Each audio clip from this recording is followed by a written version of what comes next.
ঘরে যেভাবে chicken recipe বানাই ভাবলাম তোমাদের সবার সঙ্গে শেয়ার করি। তাই ভালো করে মাংসটা ধুয়ে নিলাম, গোটা করে আলু আর রসুন কেটে ধুয়ে নিলাম। আর এখানে আমি আমার সমস্ত মশলাগুলো এক একে রেডি করে নিয়েছি। এখন কড়াইয়ে তেল দিয়ে দিলাম। তেলটা মোটামুটি গরম হলে তেলের মধ্যে আলু আর গোটা রসুনগুলো যে রেখেছিলাম সেগুলো ভেজে নিলাম। আমি আবার মাংসতে রসুন খেতে খুব ভালোবাসি আর আমার বড় খুব ভালোবাসে, তাই দুজনের জন্য দুটো দিয়ে দিয়েছি। আলুগুলো ভাজা হয়ে গেছে, তুলে নিলাম। একবার সেই তেলেই দিয়ে দিলাম পেঁয়াজ ফোড়ন।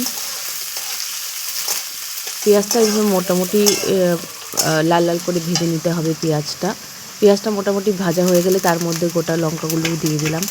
লঙ্কাগুলো একটুখানি ভাজা হয়ে গেলে তো টেস্টটা ভালো আসে। লঙ্কাগুলো ভেজে নিলাম। আর আমার বর শুধু আমার দিকে ক্যামেরাটা ঘুরিয়ে ঘুরিয়ে দেখাচ্ছে, বারবার বারণ করছি তাও আমার দিকে ঘোরাচ্ছে। এবার একটু হলুদ দিয়ে নিলাম তেলটাতে, তাতে হলুদের গন্ধটা চলে যাবে।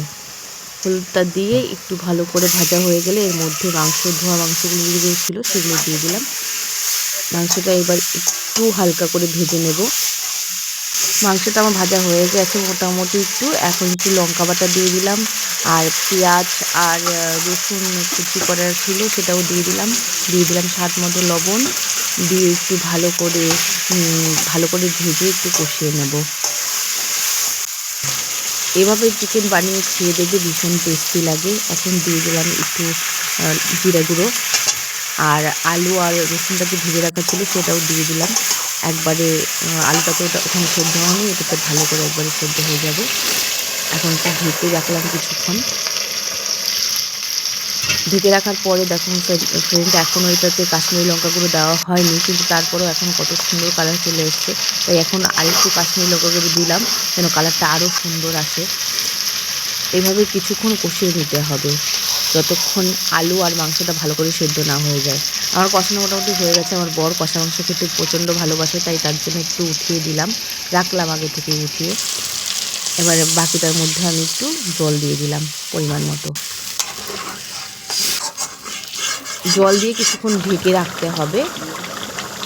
তারপরে দিয়ে দিতে হবে একটু চিকেন মশলা, আর তার সঙ্গে অ্যাড করতে হবে একটুখানি গরম মশলাও।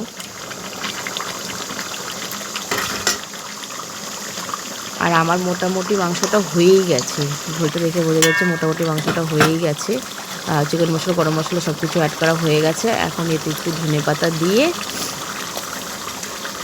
ভালো করে এমনি করে চিকেন কষা শীতকালে বানিয়ে খেলে কিন্তু প্রচণ্ড টেস্টি লাগে। আমি জানি না কেন, মানে এইভাবে খেলে আমার কাছে খুবই ভালো লাগে। একবার এইভাবে বানিয়ে খেয়ে দেখবেন, যেমন সুন্দর দেখতে হয়েছে তেমনই খেতে টেস্টি হয়েছে।